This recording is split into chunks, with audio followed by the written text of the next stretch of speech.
अगर हम x is equal to ई की पावर टी करें, सपोज कर लें ट्रांसफॉर्मेशन, दोनों तरफ जब हम log लेंगे तो log ऑफ x जो है वो log ऑफ ई की पावर टी हो जाएगा।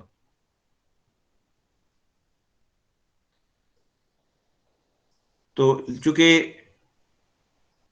पावर फार्मूला लगाएंगे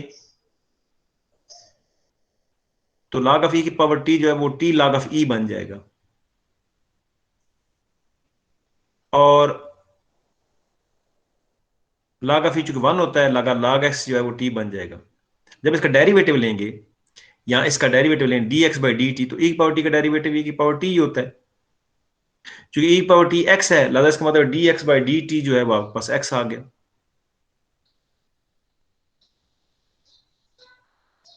तो अब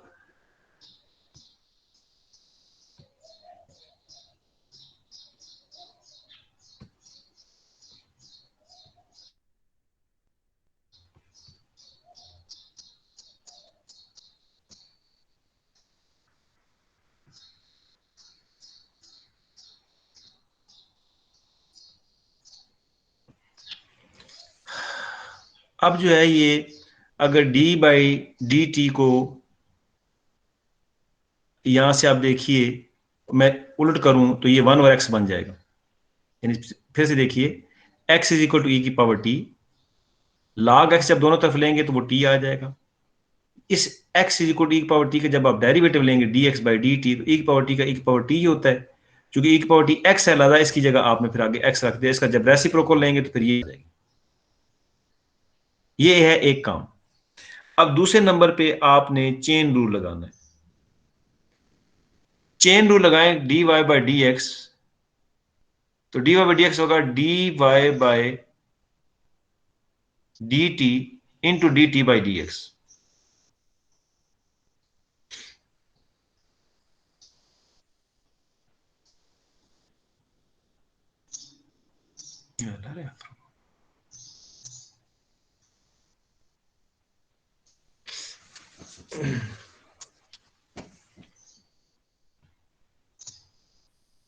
D Y by D X किसके बराबर होगा? D Y by D T into D T by D X. ये कैंसिल हो गया, फिर वही चीज बन जाएगी। तो D Y by D T अपनी जगह पे मौजूद है, D T by D x आपने एक्स निकाला हुआ है, तो ये बन जाएगा। अगर आपने d by d to capital d का हुआ है तो ये बन जाएगा 1/x डी वाई। तो ये d Y by D x आपके पास आ गया। अगर आप इसको सेकंड डेरिवेटिव लेंगे तो यहां फिर आपने इस पे फिर first derivative of second, second इस पे first derivative of second, second derivative, इसका भी आप डेरिवेटिव लिया, first derivative of second plus second derivative of first. जब आपने इसका सेकंड डेरिवेटिव लिया तो ये सेकंड डेरिवेटिव आपके पास आ गया, ये वाला। मैं देखना चाहता हूँ, ये पता नहीं मेरा लैपटॉप आज स्लो पता नहीं क्यों है ये। तो यूं आपने ये जो है ना, ये हमारे पास, मैं पेंट से चेक करता हूँ।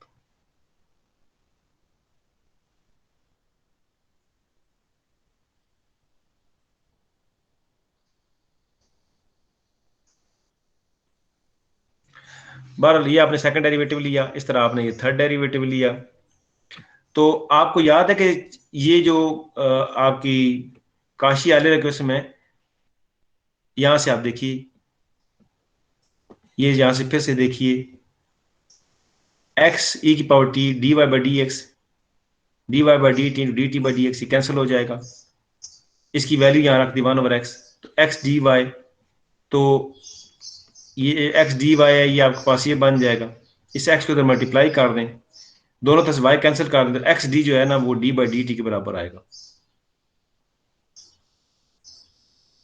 अगर हम यानी इसको वहां पे डेल्टा कहते थे, यहां थीटा कहेंगे। तो आपको याद है कि एक्स डी जो होता है वहां डेल्टा होता था, x square D square delta into delta minus one होता था, x cube D cube delta into delta minus one delta minus two. वो जो आप एलिमेंट्री डिफरेंशियल इक्वेशन में करते थे, उसको हम अब जो है ये डेल्टा के बजाय थीटा कहेंगे। ये जो आप करते थे काशी एलियर इक्वेशन में थीटा ऑपरेटर, ये से बेसिकली उनके प्रूफ है, ये उनके प्रूफ है।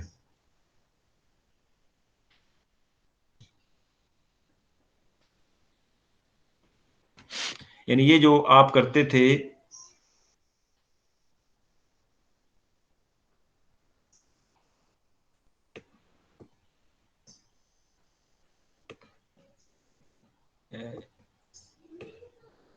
एक्स डी, आपको याद है कि आप करते थे क्या बोला, डेल्टा और एक्स की पावर 2 डी की पावर 2, ये आप करते थे डेल्टा इंटू डेल्टा -1।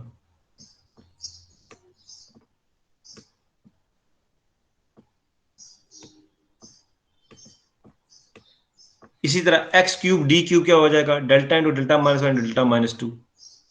तो क्या होता था कि बेसिकली हम जो वेरिएबल कोफिशिएंट होते थे उनको विद कांस्टेंट कोफिशिएंट हम जो है वो कन्वर्ट करते थे एक सब्स्टिट्यूशन के साथ। और वो सब्स्टिट्यूशन क्या होती थी, वो सब्स्टिट्यूशन होती थी एक्स इज इक्वल टू ई की पावर टी।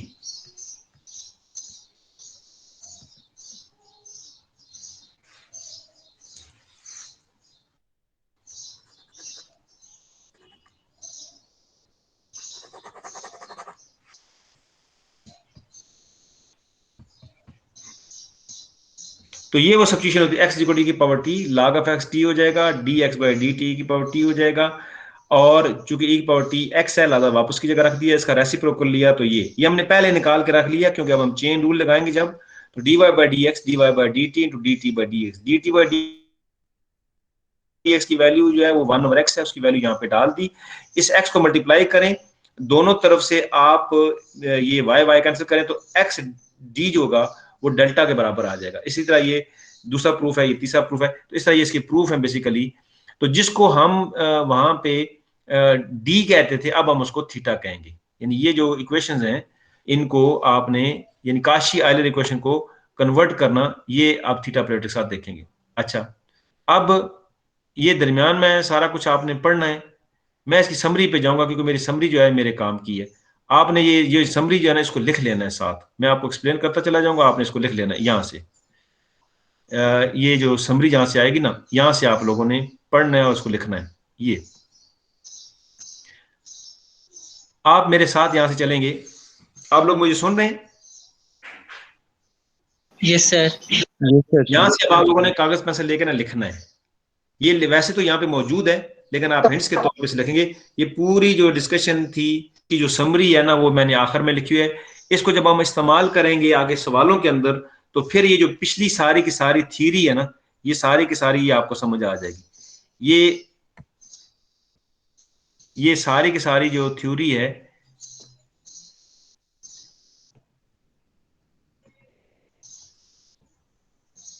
ये आपको समझ आएगी। ये असल में पूरा एक चैप्टर है, जब हम नया चैप्टर स्टार्ट करने जा रहे हैं, उस चैप्टर का पूरी ये समरी है जो हम सवाल करेंगे तो आपको समझ आएगी। ये बाद में मैं एक्सप्लेन करूंगा इसको।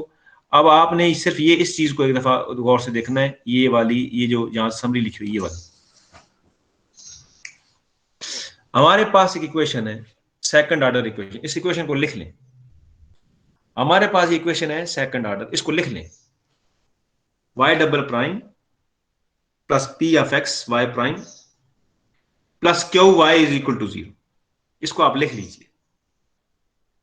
हमें इसको हल करना है, इसको सॉल्व करना है। तो हमने एक सोल्यूशन सपोज कर, इसको नंबर 1 का नाम दे दें। हमने ये सोल्यूशन सपोज कर लिया कि ये उसका सोल्यूशन है। आप इसको आगे लिखें, ये आपने लिख लिया ऊपर ये वाला इक्वेशन। उसके बाद आप लिखें कि लेट ये जो है, जो 2 है, be the required solution of 1। Y sub n जो है सिग्मा सी एन एक्स की power lambda plus S n be the required solution of 1। ये उसका सोल्यूशन है। अब यहां पे आप देखिए कि हमारे पास 3 चीजें हैं, ये सी एन, ये लेमडा और ये एस। अगर ये तीनों मिल जाएं तो हमारा ये जवाब मुकम्मल है। यानी क्या बात हुई, हमने ये कहा कि ये हमारी इक्वेशन है जिसको हम हल करना चाहते हैं, 1, और ये कहा कि ये जो 2 है ये उसका जवाब है। एक सी सब एन, एक लेमडा और एक एस, ये 3 नहीं पता। अब इन तीनों को निकालने के लिए हमारे पास जो है वो 3 स्टेप होंगे। एक में हम लेमडा निकालेंगे, एक में एस निकालेंगे, एक में सी एन निकालेंगे। लेकिन ये तीनों निकालने से पहले सबसे पहले हम ये सब्स्टिट्यूशन करके इस गिवन इक्वेशन को, ये जो गिवन इक्वेशन है इसको सब्स्टिट्यूशन करके इसको सबसे पहले थीटा फॉर्म में लाएंगे। ये जो है एक्स की पावर ई की पावर टी रखा, एक्स डी, ये जिसे आप डेल्टा कहते थे अब उसे मैं थीटा कहूंगा, क्योंकि बुक वाला जो कि थीटा इस्तेमाल करता है इस वजह से थीटा कह रहा हूं, वरना डेल्टा भी लिख सकते हैं। वो मैं ड्राइव करवाना चाह रहा था लेकिन मेरा ये सिस्टम भी स्लो है, और ये जो मैंने ये लिया हुआ है, बोर्ड लिया हुआ है, ये भी मुझे भी नहीं समझ आया कैसे इसको ऑपरेट करना है। तो ये हमारे पास एक्स जो है की पावर टी, तो एक्स डी जो है वो डेल्टा या थीटा, जहां एक्स स्क्र होगा एक्स स्क्र डी स्क्र, वहां थीटा थीटा -1, जहां एक्स क्यूब डी क्यूब होगा थीटा थीटा -1 थीटा -2, और इस तरह ये चलते चले जाएंगे। मतलब अगर x4 d4 आएगा तो उसकी जगह क्या होगा कि ये आगे थीटा -3 हो जाएगा। ये सब्स्टिट्यूशन करने के बाद जब हम ये सब्स्टिट्यूशन करेंगे 1 में, तो ये 1 है वो ये उसकी थीटा फॉर्म आ जाएगी। तो आप इसको लिख लीजिए स्टेप 1। ये सब्स्टिट्यूशन जो है इसको आप लिखिए, ये जो आपने कहा, सुनिए फिर से, आपने ये कहा ये इक्वेशन गिवन है, ये आपने उसका सॉल्यूशन सपोज कर लिया। अब इसके स्टेप है, स्टेप 1 लिखें। स्टेप 1 की हेडिंग बनाए थीटा फॉर्म, स्टेप 1 की हेडिंग बनाइए थीटा फॉर्म, और उसमें आपने ये सब्स्टिट्यूशन लिखनी होगी कि x की जगह e की पावर t रखेंगे, एक्स डी की जगह थीटा, एक्स के डी स्क्वायर की जगह थीटा थीटा -1 थीटा। जब ये आप रखेंगे तो आपकी जो गिवन इक्वेशन होगी वो ये बन जाएगी, F of theta Y plus X की power S G of theta Y is equal to 0। ये बन जाएगी, इसको थीटा फॉर्म कहेंगे। तो सबसे पहले जो इक्वेशन गिवन होगी हम एक सॉल्यूशन सपोज करेंगे, उसमें 3 चीजें होंगी, सी एन लेमडा और एस, वो तीनों चीजें मालूम होगी तो बात बनेगी। उसके स्टेप जो होंगे, सबसे पहला स्टेप ये होगा कि हम उसको थीटा फॉर्म में कन्वर्ट करेंगे। जब थीटा फॉर्म में कन्वर्ट करेंगे तो आपकी इक्वेशन ये बन जाएगी। अभी आपको समझ नहीं आ रहा, खाली लिखें और सुने खाली, जब मैं पर्टिकुलर सवाल कराऊंगा तो फिर आपको ये बात समझ ज्यादा आएगी। तो इसमें जो है ना ये लिखें वेयर, ये जो एफ ऑफ थीटा और जी ऑफ थीटा क्या है, ये पॉलिनोमियल है। ये जो एफ ऑफ थीटा है और जी ऑफ थीटा ये है पॉलिनोमियल, और एस को कहेंगे स्किप नंबर, एस को कहेंगे स्किप नंबर। तो आप देखिए, आपको इस इक्वेशन में फिर से जाइए, ये आपने कहा ये आपकी इक्वेशन आपको हल करनी है, आपने उसका ये सपोज किया कि ये उसका जवाब है। इसमें 3 चीजें हैं, एस लेमडा और सी एन। अगर आपको ये तीनों मिल जाएं आपका जवाब मुकम्मल है। तो क्या स्टेप है, इन तीनों के लिए 3 स्टेप होंगे। सबसे पहला स्टेप होगा थीटा फॉर्म, हम अपनी इक्वेशन को थीटा फॉर्म में कन्वर्ट करेंगे। कन्वर्ट करने के लिए हमारे पास जो है ना ये सब्स्टिट्यूशन हुआ करेगी। जब कन्वर्ट हो जाएगा तो आपकी इक्वेशन इस शक्ल में आ जाएगी, एफ और जी जो है ये पॉलिनोमियल है और एस जो है वो स्किप नंबर है। तो इस थीटा फॉर्म में से आपको एस मिल गया। अब आप ये समझिए कि ये जो 3 थे, इन तीनों में एस मिल गया, एस और लेमडा फौरन मिल जाता है। असल जो इसमें मुश्किल काम है वो सी एन मालूम करना है। तो एस जो है वो मिल गया पहले स्टेप में। अब दूसरे स्टेप में हम लेमडा निकालेंगे। तो लेमडा के लिए क्या करेंगे स्टेप 2 में, कि जहां जहां ये जो एफ ऑफ थीटा होता है ना, एफ ऑफ थीटा, इसका जहां जहां थीटा होता है वहां लेमडा रखते हैं और उसको उठा के 0 मान लेते हैं। तो क्या करते हैं, to find lambda first we replace theta into lambda in f of theta, and then f of theta put it equal to 0, that is, हम इसको जब जीरो रखते हैं तो हमारे पास ये 2 लेमडा की वैल्यू आ जाती है, क्योंकि ये सेकंड ऑर्डर है, लिहाजा यहां 2 लेमडे निकलेंगे। लेमडा जो है ये पॉजिटिव भी हो सकता है, नेगेटिव भी हो सकता है। Lambda is called index of the solution. ये वो लेमडा नहीं है जो आइगन वैल्यू है, ये जो लेमडा है ये है index, index of differential equation.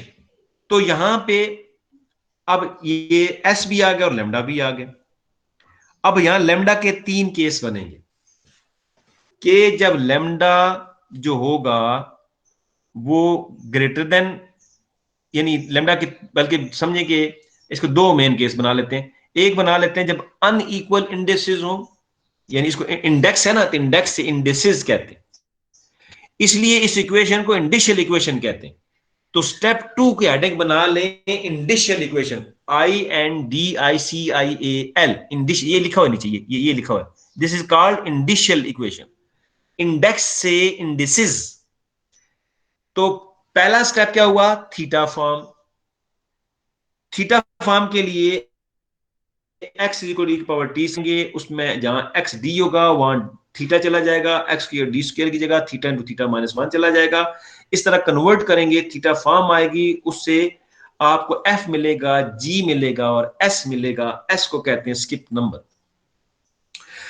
अब 3 चीजों में से सी एन लेमडा और एस में से आपको एस मिल गया। अब लेमडा के लिए कैसे करेंगे, जो एफ ऑफ थीटा होगा वहां पे थीटा की जगह लेमडा रख के उसको 0 मानेंगे, तो वहां पे जवाब आएगा, वो लेमडा की वैल्यू आएंगी।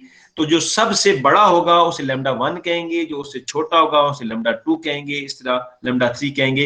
यानी जो लेमडे होंगे वो हमारे पास सबसे बड़े को लेमडा 1। ये जो लेमडा है इसको इंडेक्स कहते हैं, इंडिसिस, इंडिशियल इक्वेशन कहते हैं, इस इक्वेशन को कहेंगे इंडिशियल इक्वेशन, इंडिसिस। ये पॉजिटिव भी हो सकता है, नेगेटिव भी हो सकता है। अब सिर्फ एक चीज रह गई और वो रह गया सी एन। तो सी एन निकालने के लिए हमारे पास लेमडा के आगे 2 केस बनेंगे। एक ये कि ये अगर अनइक्वल हो तो फिर कैसे निकालेंगे, और अगर ये इक्वल आ जाए तो फिर कैसे सोल्यूशन निकलेगा। यानी अब आप ये समझिए, फिर से गौर से सुनिए, उम्र आप ध्यान रखा, आपने से रिपीट करना होगा। हमारे पास ये इक्वेशन है गिवन, इक्वेशन जो 1 में दी हुई है, हमने जो 2 है हमने इसको सॉल्यूशन सपोज कर लिया कि ये इसका सॉल्यूशन है। इसमें 3 चीजें हैं जो निकालनी है, एस लेमडा और सी एन। लिहाजा 3 स्टेप होंगे। पहले स्टेप में क्या करेंगे, हम जो गिवन इक्वेशन होगी उसको थीटा फॉर्म में कन्वर्ट करेंगे। लिहाजा स्टेप 1 का नाम देंगे थीटा फॉर्म। थीटा फॉर्म करने के लिए क्या करना पड़ेगा कि ये जो आपकी काशी एलर इक्वेशन में आप जो कन्वर्ट करते थे, हम ये सब्स्टिट्यूशन से उसको कन्वर्ट करेंगे। हमारे पास ये इक्वेशन आएगी इस तरह की, इसे कहते हैं थीटा फॉर्म, जिसमें एफ और जी पॉलिनोमियल है, एस स्किप नंबर है, और ये जो एस है हमें यहां से। अब रह गया मसला दूसरे का, लेमडे का। तो जहां जहां एफ ऑफ थीटा, जहां थीटा उसका होगा उसमें लेमडा रख के उसे 0 मानेंगे।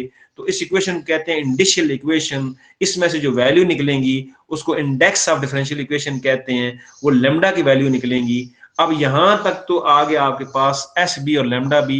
अब रह गया मसला खाली सी एन का।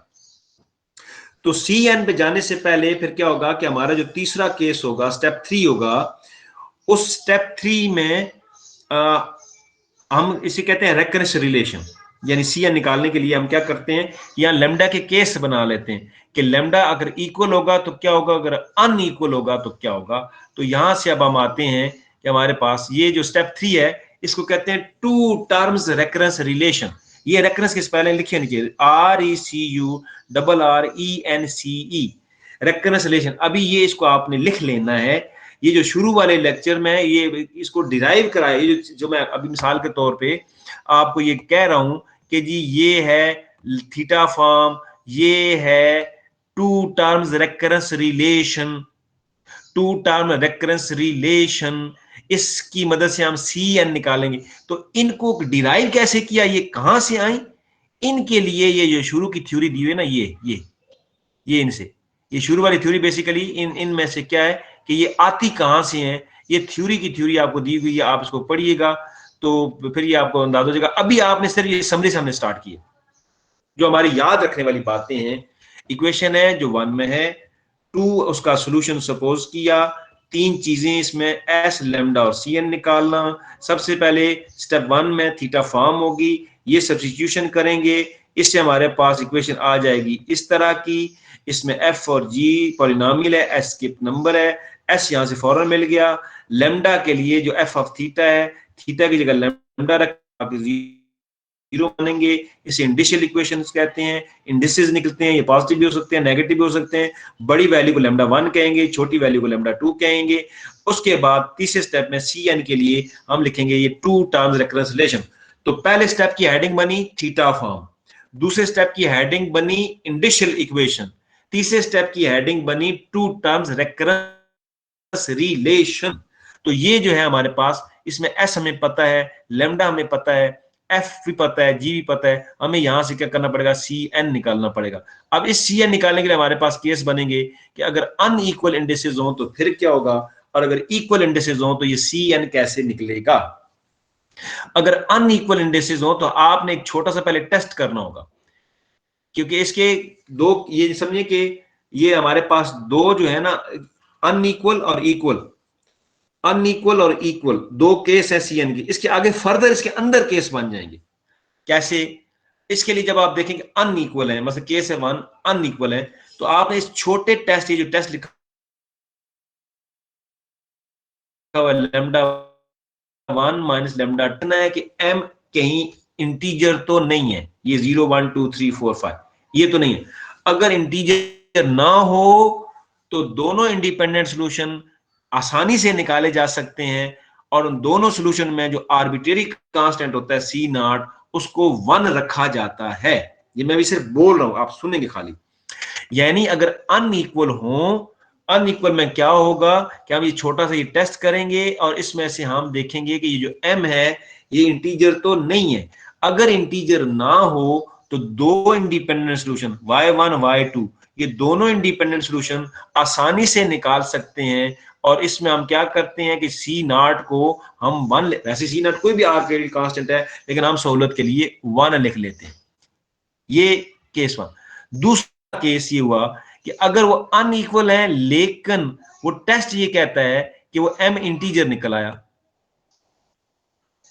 है, अनइक्वल, तो m जो है वो इंटीजर निकल आया। जब m इंटीजर निकल आएगा तो एक सॉल्यूशन जो है, जो एक solution corresponding to the larger value of lambda, वो तो पॉसिबल होगा, वो तो हम निकाल लेते हैं, सी नॉट वन रखते हैं और निकाल लेते हैं। जबकि दूसरे सॉल्यूशन के लिए हम क्या करते हैं, दूसरे सॉल्यूशन के लिए सी नॉट की जगह लेमडा माइनस लेमडा टू रखते हैं। और शर्त ये है कि जब ये निकालें तो वो जो y2 निकले वो इंडिपेंडेंट निकले, ये ना हो कि फिर वापस फिर y1 आ जाए। अगर वो इंडिपेंडेंट निकल आए तो वो जवाब है, लेकिन अगर इंडिपेंडेंट ना हो, दूसरा इंडिपेंडेंट सोल्यूशन निकालने का फार्मूला फिर ये बनेगा y3 is equal to y2 log of x plus sigma C N dash of lambda x की पावर लेमडा टू। इसमें आप सी एन डैश निकालेंगे, तो जब ये सी एन डैश निकल आएगा तो हमारा ये जो सोल्यूशन है ये मुकम्मल हो जाएगा। y1 भी आ गया, y3 भी आ गया, इससे हम जनरल सोल्यूशन लिख लेंगे y is equal to a y1 plus b y3। अब केस थ्री है कि अगर वो इक्वल निकल आए फॉर इक्वल इंडेसिस में क्या होगा कि एक जो यानी जवाब है for larger value of lambda, वो तो इन एनी केस एग्जिस्ट करेगा, जिसमें सी नॉट वन ले लेंगे वो तो एग्जिस्ट करेगा। और जो दूसरा जवाब है उसके लिए डायरेक्ट हम ये जवाब आ जाता है कि ये हम इसकी जगह निकालते हैं y2 equal to y1 log of x sigma C N dash of lambda x की power lambda two plus S N. और जब ये दोनों जवाब आ जाते हैं तो जनरल सोल्यूशन लिखा जाता है y is equal to a y1 plus b y2। तो ये जो है इसमें सी एन डैश लेमडा कैसे निकालेंगे, ये आपको यानी जारी बात है, जो सी एन होगा वो इन टर्म ऑफ लेमडा होगा, उसका हम डेरिवेटिव लेंगे विद रिस्पेक्ट टू लेमडा, उसको C N dash of lambda कहेंगे। ये है टोटल समरी पूरे चैप्टर की। पूरा चैप्टर जब हम वो सारे सवाल करेंगे तो ये कि ये आपको ये पूरी जो आखिरी समरी है ना, ये पूरे जो शुरू वाले लेक्चर है ये यहां से हम शुरू करते थे कि हमने ये पहले ट्रांसफॉर्मेशन ली, इस ट्रांसफॉर्मेशन में हमने वो काशी आयलर इक्वेशन से इनको कन्वर्ट किया। अगर मैं एक बार फिर चेक कर लेता हूं क्या वो हमारा बोर्ड चला कि नहीं चला।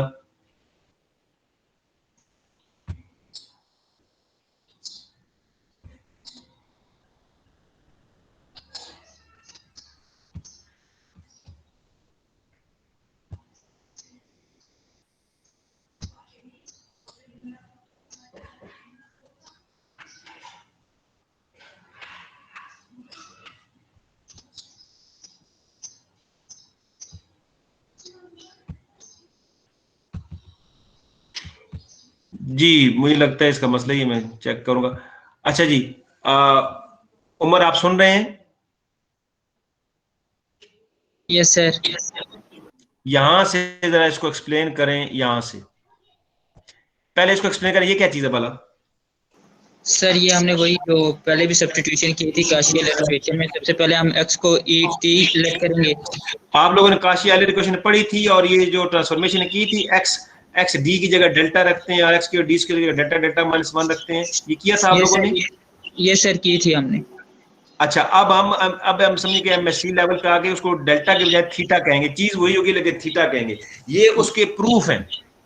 ये आपकी जो, आप ये समझिए कि आपने मैथमेटिकल मेथड पढ़ी थी एस एम यूसुफ साहब की, ये सर पढ़ी थी। यस उसके सर। अंदर ये प्रूफ बेसिकली ये वहां से आपको दिए गए हैं, ये प्रूफ वहां से मैंने लिए हैं। तो आप लोगों ने इनके प्रूफ अपने तौर पे, मतलब है कि एक दफा देख लेने कि ये एक्स डी जो है वो डेल्टा कैसे होता है। ये यहां से अगर मैं इस एक्स को इधर मल्टीप्लाई कर दूं ना, तो x D Y by D x, तो ये capital D y y y cancel हो जाएगा, तो ये आपस में उसकी बात, तो ये उसके प्रूफ है। अच्छा, अब ये जो प्रूफ है ना, ये जो आप देखिए यहाँ पे वीडियो आपको दी हुई है, ये स्क्रीनशॉट और ये वीडियो है, इसमें बकायदा इनको प्रूफ करा के दिखाया गया है इन सवालों को। ठीक है ना, आपने इनको घर जाके ना इसको जरा इसकी क्लास के बाद इसको पढ़ना है। तो मैं यहाँ पे आ रहा हूँ वापस। तो ये जो है, यानी ये वो प्रूफ है जो आपने वहां से किए थे, एलिमेंट्री डिफरेंशियल इक्वेशन।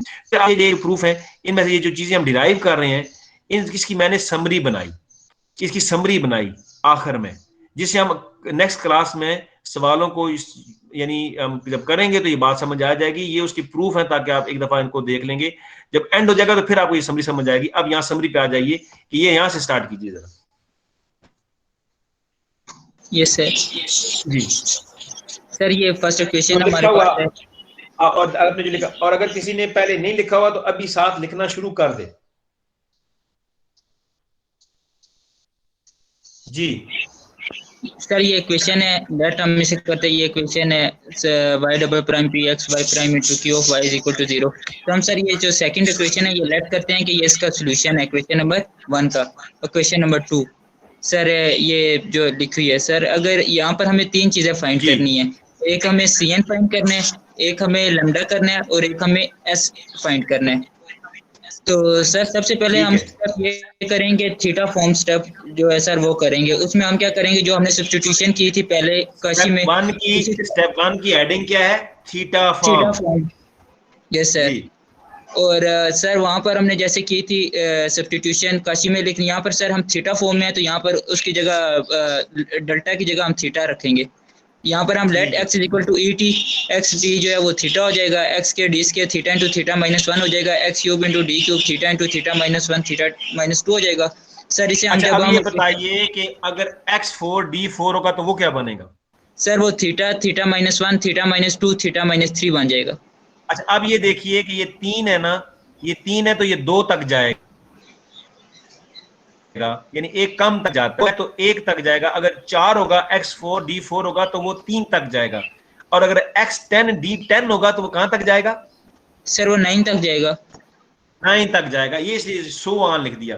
तो ये जो थीटा फॉर्म है, इसको जब हम इस्तेमाल करेंगे तो हमारी जो इक्वेशन होगी, जो वन इक्वेशन होगी, गिवन इक्वेशन होगी, वो किस में कन्वर्ट हो जाएगी? सर अब क्वेश्चन नंबर 1 वो थीटा फॉर्म में कन्वर्ट हो जाएगी, वो एफ और थीटा वो वाई ये है, इनटू। और ये ये लिख लें, सर इसको वो इसको फॉर्म अगर है। नाम दे दें, इसको 3 नाम दे दें, ये लिख लें ये सर कि वो ये बन जाएगी F of theta Y theta Y plus X की X. Power S G of theta Y is equal to 0, ये बन जाएगी। और सर इसमें जो एस है वो स्किप नंबर है, इसके और बाद इसमें एफ एस जो है वो सर वो स्किप नंबर है, और एफ थीटा और जे थीटा जो है वो पॉलिनोमियल है। पॉलिनोमियल। स्किप का मतलब होता है उछलना। अब कुछ मैंने कहता ना यार, मेरे हाथ से स्किप होगी, यानी वो 1 2 3 4 5 1 से छलांग लगाएगा, 2 पे चला जाएगा, 2 से 3 पे चला जाएगा, स्किप करेगा।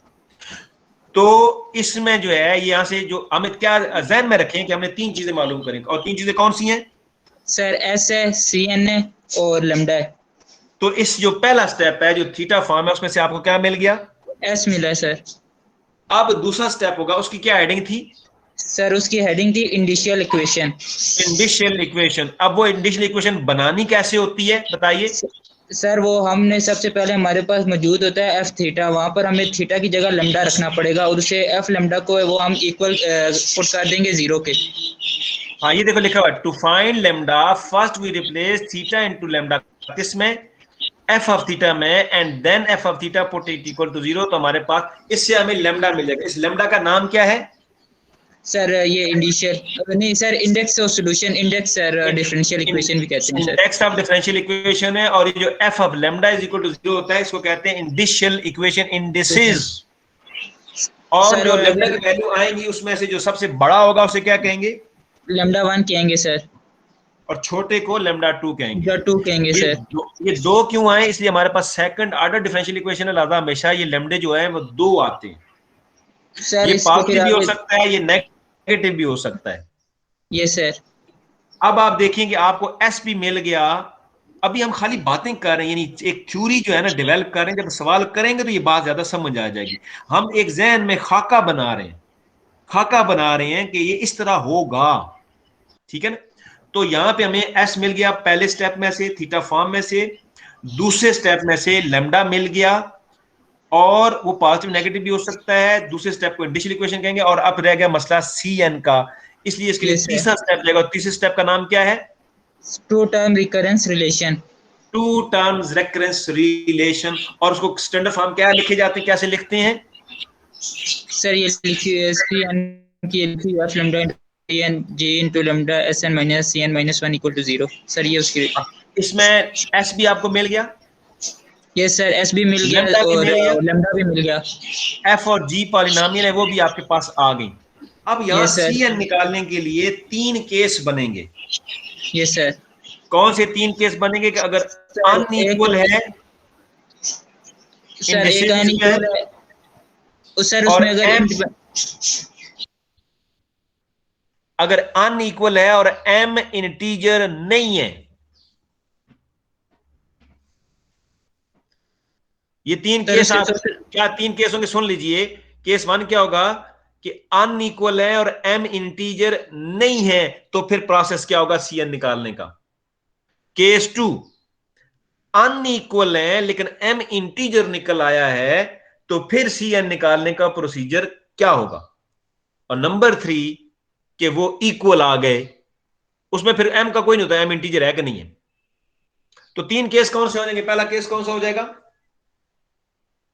सर अगर दोनों अनइक्वल हो और एम जो है वो इंटीजर इंटीजर नहीं होगा तो उसका फाइंड करने का क्या तरीका होगा? नंबर टू, सर उसमें दोनों लैम्डा जो है वो इक्वल नहीं होंगे लेकिन एम जो है वो इंटीजर आ जाएगा, तो उसका फिर हाँ क्या होगा क्या निकालने तरीका का? होगा? और तीसरा केस क्या है? तो सर वो लैम्डा वन और लैम्डा टू जो है वो इक्वल आ जाएंगे, उसमें एम का इक्वल, कोई अमल नहीं होगा कोई सर। रोल नहीं हो, ठीक है। अब हम आते हैं जी कि अगर वो हमारे पास अनइक्वल है और एम इंटीजर नहीं है, तो फिर आपने क्या चीज याद क्या रखनी है, वो मैं आपके सामने फिर से जी क्या होगा जी, पढ़िए। अगर वो अनइक्वल है और वो इंटीजर नहीं है तो क्या होगा? सर उसके दो सोल्यूशन होंगे वाई वन और वाई टू। तो उसके दो इंडिपेंडेंट सॉल्यूशन बड़ी आसानी से निकाल लेते हैं। और उसमें जो आर्बिट्रेरी कांस्टेंट सी नॉट होगा वो वन रखेंगे। ये कहना है, यानी अगर वो अनइक्वल हो और वो इंटीजर ना हो, तो two independent solution we can find two independent solution very easily by taking the arbitrary constant C not is equal to one. वो तो कोई भी हो सकता है, लेकिन हम आसानी के लिए वन चुन लेते हैं। ये बोलिए, जरा फिर से बोलिए इस बात को। सर अगर लैम्डा वन लैम्डा टू के इक्वल नहीं आएगा तो एम और एम जो है वो इंटीजर नहीं है, तो सर उसके लिए बहुत इजी मेथड है टू इंडिपेंडेंट सॉल्यूशन निकालने का, जिसमें हम दो ले लेते हैं वाई वन और वाई टू। और इसमें सर जो आर्बिट्रेरी कांस्टेंट है सी नोट वो हम अपनी आसानी के लिए वन के इक्वल ले लेते हैं। बिल्कुल ठीक। अब आ गया कि अगर वो अनइक्वल है लेकिन वो इंटीजर निकल आए। अच्छा, जब ये सॉल्यूशन जो है ना, ये जब सॉल्यूशन निकल आते हैं y1 y2, तो फिर ये जनरल सॉल्यूशन लिखना होता है। ये जनरल सॉल्यूशन लिखना होता है, y is equal to a y1 plus b y2।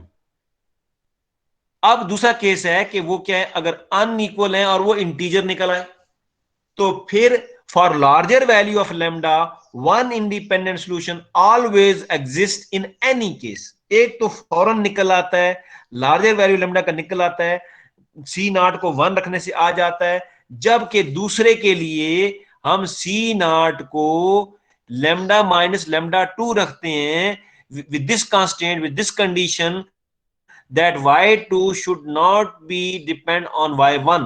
y2 जो है ना वो इंडिपेंडेंट सोल्यूशन हो तो फिर तो सही है, अगर वो इंडिपेंडेंट नहीं है तो फिर इंडिपेंडेंट सोल्यूशन जो होगा वो इस फार्मूले से निकलेगा, जिसमें C N dash of lambda का मतलब होगा कि सी एन जो कि इन टर्म ऑफ लेमडा होता है उसका डेरिवेटिव लेके वो निकालेंगे, तो फिर हमारे पास दूसरा मैं एक दफा फिर इसको बोल रहा हूं, आपने फिर इसी तरह बोलना है। केस टू, अगर अनइक्वल हो और m जो है इफ इंडिसेस आर अनइक्वल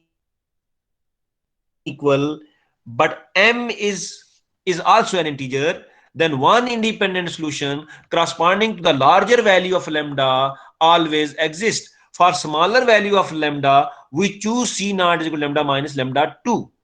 पहले के लिए सी नॉट जो होगा वो वन होगा, दूसरे के लिए फिर वो वन पे नहीं निकलता, फिर हम ये लेते हैं with this condition that y2 should not be equal to y1, यानी वो वापस घूम के फिर वही y1 ही ना आ जाए, क्योंकि हमें दूसरा इंडिपेंडेंट सोल्यूशन चाहिए ना, बस सेकंड इंडिपेंडेंट सोल्यूशन हम ये रखेंगे पहले सी नॉट की जगह लैम्डा माइनस लैम्डा 2। लेकिन अगर हम फेल हो जाते हैं तो फिर जो इंडिपेंडेंट सोल्यूशन होगा उसको फिर हम इस फार्मूले से निकालेंगे जी।